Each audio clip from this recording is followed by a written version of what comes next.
हमारे साथ मौजूद है राष्ट्रीय मजदूर कांग्रेस से राष्ट्रीय उपाध्यक्ष विजय सिंह मर्तोलिया जी, और साथ में सर आपका क्या नाम है? धीरज सिंह नाम है। हाल में इनकी मूवी रिलीज हुई थी रिक्शा वाला, तो उस पर कुछ बात करना चाहेंगे सर, कैसा रिजल्ट रहा है इसका? इसका रिजल्ट बहुत ही अच्छा रहा है, बढ़ते ही वायरल होगी चारों तरफ। और जिन लोगों ने इसको देखा उन्होंने काफ़ी सीमा सराहना की। अगर आपने नहीं देखे अगर आप देखिए फिर आपका क्वेश्चन भी चेंज हो जाएगा कि यार वाकई अच्छी तरह। तो जैसा कि देखा जा रहा माहौल, जो मजदूर हैं, जो कोरोना काल में जिस तरह से जो महामारी है इससे मतलब निपटा है उन लोगों ने, और बहुत से समाजसेवी आगे हैं जिसमें विजय सिंह मर्तोलिया जी भी शामिल हैं काफ़ी। तो मतलब उनको लेकर आपकी क्या सोच है? नहीं, मेरी सोच तो फिल्म में आपको देख के पता चलेगा, लेकिन जैसा कि फिल्म बनाने में क्या लगता है कि कुछ लोगों का सहयोग चाहिए होता है। जैसा कि भैया के बारे में भी आपने बताया कि उनकी सोच है, लोगों की मदद करते रहते हैं, मतलब मजदूरों के लिए, उनके नेता भी हैं और उनके लिए काम करते हैं। तो उनकी सोच रही कि उन्होंने बोला कि नहीं यार कुछ ऐसा बनाया जाए ताकि हम समाज को एक सिनेमा के माध्यम से कोई मैसेज दे सकें। मुख्य रूप से आप कहाँ से हैं? मैं हूँ तो आपके उन्नाव डिस्ट्रिक्ट से ही हूँ, उत्तर प्रदेश से हूँ मैं, लेकिन मेरा रहना मुश्किल बाहर ही होता है। मुंबई में ही बेस्ट हूँ मैं प्रेजेंटली। इसके पहले आप कितनी फिल्में बना चुके हैं? इसके पहले मैं 2 फिल्म और बना चुका हूँ। एक फालूदा हिंदी फीचर फिल्म में 2 घंटे की रिलीज हो चुकी है मेरी। उसके बाद एक रेप बनाई थी तो जो कि बैन हो चुकी है अभी, शायद तो जल्दी देखने को मिलेगी आप लोगों को। सर, जिस तरह से आपने मजदूरों की मदद की है कोरोना काल में, और प्रशासन का आपको सहयोग किस तरह से मिला? प्रशासन का अगर सहयोग मिलता तो फिर हमको सहयोग ही नहीं करना पड़ता है ना। तो प्रशासन से तो सहयोग की कोई उम्मीद ना ही करे इंसान तो ज़्यादा अच्छा है। और रही बात गरीब असहाय मजदूरों की मदद करने की, तो मैं शुरू से करते आया हूँ और आगे भी करते रहूँगा। जो जैसे गरीब असहाय हैं, मजदूर हैं, विकलांग हैं, तो हर व्यक्ति की मदद में जितना हमसे होता है मैं करते रहता हूँ। अभी हालिया आपकी मूवी रिलीज हुई थी जिसका नाम आपने रेप रखा था, उसका संदेश ये था मुख्य रूप से कि मतलब जो गलत हो रहा है समाज में, लड़कियों के साथ गलत चीज़ें हो रही हैं, उसका मतलब दर्द दिखाएगा। तो उस पर रोक क्यों लगी? उसका आंसर मैं दे देता हूँ। क्या होता है ना कि जब आप कुछ बनाते हैं ऐसा कुछ जो थोड़ा सा कंट्रोवर्सल हो जाता है, रियल लाइफ में तो आप बलात्कार हो रहे हैं उस पर आपको कोई एक्शन नहीं लेना है, लेकिन कोई इंसान सीधी बात कह दे आखिर रेप अगर है तो फिर आप सेक्स के बारे में बात करो। आप सेक्स के बारे में कोई बात नहीं करोगे। एक पिता ना बेटी से बात करेगा ना भाई, परिवार में भी कोई बात सेक्स मतलब सेक्स एक टैबू है हमारे समाज के लिए। और जब ऐसी कोई घटनाएं घट जाती हैं तो फिर उसके ऊपर एक्शन लेने में कोर्ट के चक्कर काटो, ये करो वो करो। तो आप पता है आपको भारत में क्या है, हर 7 मिनट में एक लड़की का बलात्कार होता है। 7 मिनट में आप एक निर्भया को फेमस कर दे तो, आप ये फेमस कर दे तो, वो कर दे तो, बस बात खत्म। तो कुल मिलाकर जब आपने पूरे से एक लड़की को सेल्फ सेंट्रिक कर दिया है उसकी मतलब वर्जिनिटी के साथ कि भाई अगर रेप हो गया तो वो कल्प्रिट हो गई, ये हो गई, तो बेटर है कि अगर ऐसा कुछ घटता है ना, जिन लोगों ने गलत किया है निपटा दो उन लोगों को। सिंपल सा फंडा है। ये पूरी फिल्म उसी के ऊपर मैंने बनाई थी, पूरा मेरा मैसेज भी वही था। तो बस किसको क्या बुरा लगा मुझे नहीं पता। ब्रूटैलिटी की बात तो उन्होंने मुझे रोका हुआ तो मैं इसमें कुछ ज़्यादा कह नहीं सकता भाई। जब आप कुछ बनाओगे तो कुछ तो क्रिएटिविटी में आपको लिबर्टी लेनी पड़ेगी। तो यही बात है। सरकार से आपकी क्या मांग है कि मतलब क्या रोकना, किस तरह से इस चीज़ों को रोका जा सकता है कि हम एक अच्छा संदेश दे रहे हैं उस पर भी रोक लगाई जा रही है? बस सरकार से अगर बात की जाए तो मैं ये चाहूँगा कि हर एक जगह हर एक सिचुएशन स्कूल के अंदर पहले सेक्स की एजुकेशन जो है, सेक्स की जानकारी। इंसान इतना कुंठित क्यों है सेक्स को लेके, इंसान बातें क्यों नहीं करता उसके बारे में? क्योंकि इंसान परेशान है। करना भाई अगर एक शरीर को आप समझोगे नहीं तो आप इसका गलत ही करोगे ना। हरकत आप करते हो क्योंकि आपको जानकारी नहीं है। जो इंसान जानकर भाई मैं तो रेप नहीं करने जा रहा हूँ ना, क्योंकि उसका कारण क्या, क्योंकि मैं समझता हूँ कि आखिर वो क्या है। एक सिंपल जैसे आप खाना खाते हो, सब कुछ एक्टिविटी करते हो, सेम थिंग वो भी एक नेचर है भाई। उसकी जो नेचर आप चाहो तो देखते हो कि इंसान हम जो है उसी की वजह सेक्स की वजह से। अगर हम बात करेंगे तो इंसान नॉर्मल रहेगा उसके बारे में। हमें बात ही नहीं करने दिया था उसके बारे में। हमारी बहुत सी संस्थाएं हैं, अगर एक प्रेमी युगल बैठ के इतनी बातें कर रहा है ना, तो जाके वहाँ पे अपनी संस्कृति के ऊपर वो दिमाग लगा देते हैं कि अरे हमारी संस्कृति भ्रष्ट हो रही है। तो उन मूर्खों को कौन बताएगा कि भाई प्रेम कर रहे हैं बैठ के, वो उससे कोई संस्कृति भ्रष्ट नहीं होती है। उसका विरोध मत करो, उन्हें बैठ बातें करने दो, संसार में कभी रेप नहीं होगा। तो ये चीज़ें सारा कानून जिम्मेदार है इन चीज़ों की। जो एक अच्छा समाज सेवक होता है, जो एक अच्छा संदेश देता है समाज को, उसके रास्ते में जितने भी अड़चने आए लेकिन वो अपना कार्य करता रहे। तो इस कड़ी को लेकर आप और कितनी फिल्में बनाएंगे आगे? नहीं, मेरे लगा था मैं कोई भी सिनेमा कुछ भी बनाऊंगा, चाहे छोटी फिल्म हो चाहे बड़ी फिल्म हो, मेरा हमेशा मुद्दा ये रहेगा कि जो फिल्म इंडस्ट्री का जो एक प्लेटफॉर्म है, मतलब सिनेमा एक ऐसा प्लेटफॉर्म है जिसके माध्यम से आप लोगों को एंटरटेन करते हो लेकिन साथ साथ आप लोगों को जागरूक भी करते हो।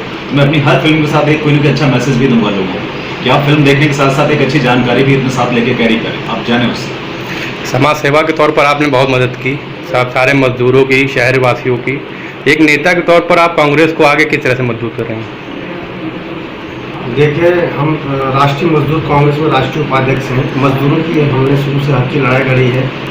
और रही बात कांग्रेस पार्टी की, तो कांग्रेस पार्टी अभी विपक्ष में है, जो सब लोग जानते हैं। और दूसरी चीज़, अभी उत्तर प्रदेश में काफ़ी बदलाव हुआ है प्रियंका जी के आने से, और जिसे हर शहर में हर वार्ड स्तर पर जो है संगठन को मजबूत किया जा रहा है। इससे ये लगता है कि सन 2022 में बिल्कुल कांग्रेस की सरकार यूपी में आएगी, विजय हासिल जरूर करेंगे, और आगे जितना मेहनत करेंगे उतना फल मिलेगा, चाहे हम करें या हमारे कार्यकर्ता करें या हमारे नेता लोग करें। देखो, मेहनत सबको करना पड़ेगा। अगर संगठन को मजबूत नहीं करेंगे तो कुछ नहीं होने वाला, तो संगठन को मजबूत करना ही पड़ेगा, क्योंकि अब ऊपर से हाईकमान की तरफ से कहा गया है कि इंडिपेंडेंट चुनाव लड़ा जाएगा, किसी से कोई गठबंधन नहीं किया जाएगा। अगर किसी से गठबंधन हम नहीं करेंगे तो हम लोगों को बहुत मेहनत करनी पड़ेगी। और जो अभी दिख भी रहा है कि कांग्रेस पार्टी जो कार्यकर्ता हैं, जो नेता हैं, उसमें काफ़ी उत्साह दिख रहा है कि हाँ 2022 में सरकार आ सकती है, आएगी। आपको ये जनता जो है शहर की, वो एक भावी महापौर के तौर पर देख रही है, तो आप अगर महापौर बनते हैं तो शहर वासियों के लिए पहली प्राथमिकता क्या होगी? देखिए, अगर हम चुनाव तो लड़ेंगे, ये तो 100% है कि चुनाव लड़ना है हमको मेयर का। और अगर हमको जिताते हैं शहर वाले, तो शहर के सबसे पहले हम जो गंदगी है उसको दूर करेंगे। सुंदरीकरण, नाली का, जैसे जगह जगह नाली जाम होने से पानी का भराव हो जाता है, जिससे लोगों को काफ़ी दिक्कतों का सामना करना पड़ता है। और जैसे अभी एक इन लोगों ने ट्रेड चला रखा है कि शहर से जो है ये चट्टे हटाना चाहिए। जब शहर से अगर चट्टे हटाओगे तो शुद्ध दूध कैसे मिलेगा शहर वालों को? इसके लिए हम क्या करेंगे कि नगर निगम के थ्रू एक अलग से गाड़ी होगा, और चट्टे वालों को कहा जाएगा आप चट्टे न हटाइए, चट्टे आपका एज यहीं बने रहेगा, लेकिन जो गोबर होता है उसको अलग रखिए। तो नगर निगम की गाड़ी आएगी, उठा के ले जाएगा। हम एक स्थान ऐसा बनाएंगे शहर से बाहर, जो उस गोबर का हम लोग जैविक खाद बनाएंगे, और जिस खाद को हम जो है निःशुल्क गांव वालों को निःशुल्क वितरित कराएंगे। इससे मतलब हमारा दोनों तरफ से प्रॉब्लम सॉल्व हो जाएगा। एक चट्टे वालों का प्रॉब्लम सॉल्व हो जाएगा, और दूसरा खाद बनने से, खाद जब गांव वालों को, किसानों को खाद मुफ्त में मिलेगा तो उनका भी बहुत बड़ा सहयोग होगा। और भी बहुत चीज़ें हैं जो हमको करना है।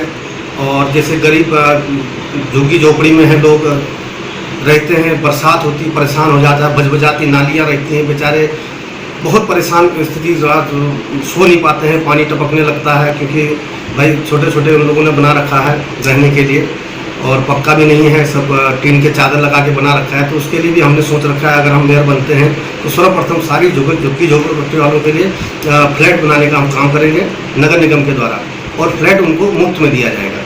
ये हम काम करेंगे, और सर्वप्रथम यही काम करेंगे कि जो गरीब असहाय मजदूर हैं, झुग्गी झोपड़ी में रह रहे, जो रहने पर बेबस हैं, उनके बच्चे बीमार पड़ जाते हैं गंदगी से, उस चीज़ को दूर करना बहुत ज़रूरी है। अगर इस चीज़ को दूर नहीं करेंगे तो इनको आखिर देखेगा कौन? गरीब असहाय को कौन देखेगा? जो झुग्गी झोपड़ी में रहते हैं उनको कौन देखेगा? क्योंकि सांसद जी आते हैं, चुनाव लड़के जीत गए, चले गए, झुग्गी झोपड़ी वालों के पास इतनी पहुंच नहीं होती कि अपनी आवाज़ वहां तक पहुंचाए, उन लोगों तक अपनी आवाज़ पहुंचाए, उन लोगों से कहे। अगर उनको कहते भी हैं तो उनसे मिलने की इजाज़त नहीं दिया जाता है। विधायक जी को कहो तो विधायक जी भी सिर्फ वोट मांगने जाते हैं, उसके बाद चले आते हैं। अभी तक जो ट्रेड चले आ रहा है, जितने भी मेयर बने हैं कानपुर शहर के अंदर, किसी ने भी इन गरीब असहायों के बारे में नहीं सोचा। जो मेयर बन जाते हैं तो या तो चट्टा हटाने की बात करते हैं, या तो उनकी गाय या उनके जो भी गाय भैंस जो भी अपनी गाड़ियों में लाद करके ले जाते हैं, उनसे सौदा किया जाता है, उनसे 50,000 1 लाख रुपये वसूली करके उन्हीं को गाय और जो है ये उनके जितने जानवर को उन्हीं को दे दिया जाता है 50,000 60,000 1 लाख रुपये लेकर के। जो ये वसूली का धंधा चल रहा है, ये बहुत गलत चल रहा है। और ये इसमें मेयर साहब जो अभी प्रेजेंट टाइम पे, उनको भी ध्यान में रखना चाहिए इस चीज़ को, कि किसी गरीब असहाय को कोई तकलीफ ना हो। अगर गरीब असहाय को आप, क्योंकि हमारा कानपुर शहर मजदूरों का शहर है, एक समय में मैनचेस्टर कहलाता था। आज सरकार के कुनीतियों के कारण आज सारी फैक्ट्रियाँ बंद हो गई। यहाँ लोग बेरोजगारी से तरस रहे हैं, बेरोजगारी से बेहाल है, किसी को रोजगार नहीं है, स्थिति बद से बदतर हो गई है। आप समझिए, उस कंडीशन में आप झुग्गी झोपड़ वालों को भी परेशान करते हैं, वहाँ की नालियाँ साफ नहीं करवाते, नालियाँ बजबजाती हैं, और उनके लिए कोई सुविधा नहीं है किसी प्रकार का। क्या वो इंसान नहीं है? क्या वो हमारे समाज के हिस्सा नहीं है? अगर नहीं है तो आप साफ बताइए कि झुग्गी झोपड़ी वाले या गरीब असहाय मजदूर हमारे समाज के हिस्सा नहीं है। आप खुल के बोलिए। अगर आप लोग खुल के नहीं बोलेंगे तो फिर हमको मैदान में आके खुल के बोलना पड़ेगा कि आप गरीब असहायों का मदद करिए। चलिए, हमारे चैनल से बात करने के लिए बहुत बहुत धन्यवाद। आशा करते हैं आप शहरवासियों के लिए ऐसे ही काम करते रहें और समाज सेवा में अपना योगदान देते रहें। धन्यवाद।